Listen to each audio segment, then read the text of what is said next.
Dạ về công ty này, công ty em rất là lâu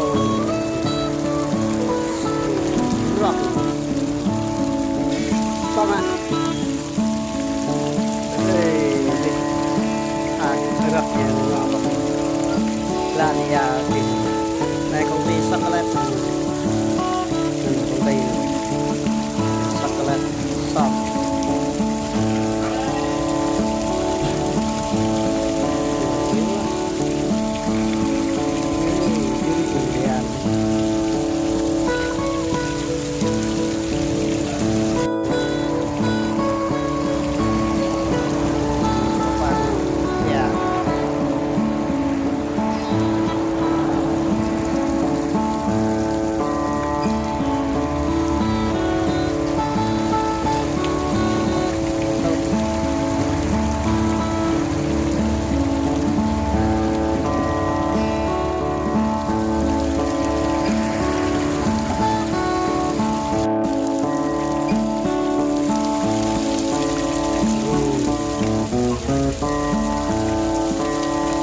Dạ đấy, Việt Nam thôi, Việt Nam đấy, và Việt Nam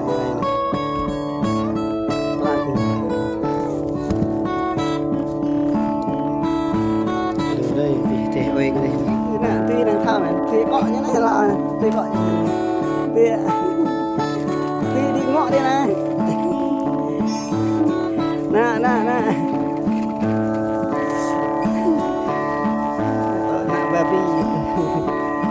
Ya này là tao nãy mình đã. Đây rồi.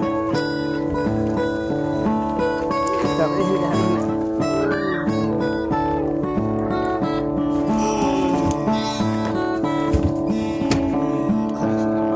Bật san cái pin nát đằng ngoài này này.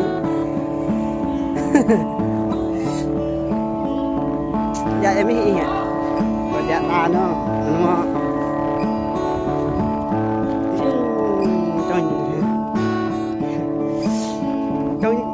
Trôi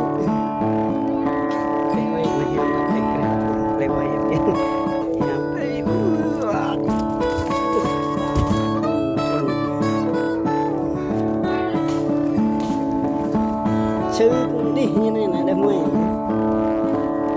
Dạ biết này. Nah, buat con này nè.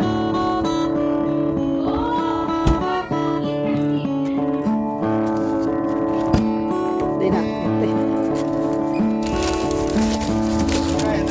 Hả? Phi nè. Rồi.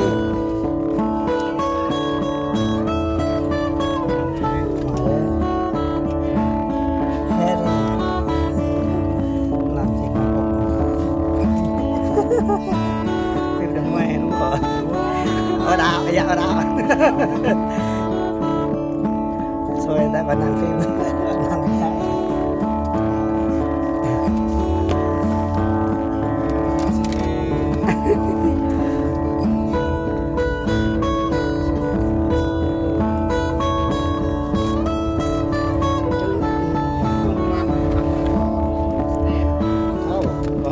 Dạ. Dạ hay rồi.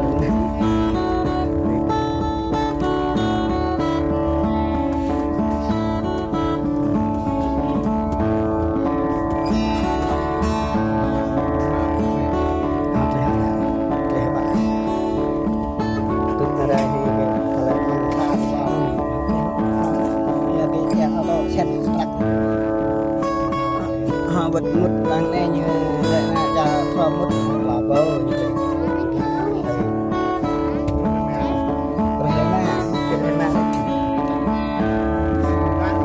Tên lan đấy chả, ta mặc tiền mà. Tên khai nó tâm tình đó, tên khai là tên hơi có mặt.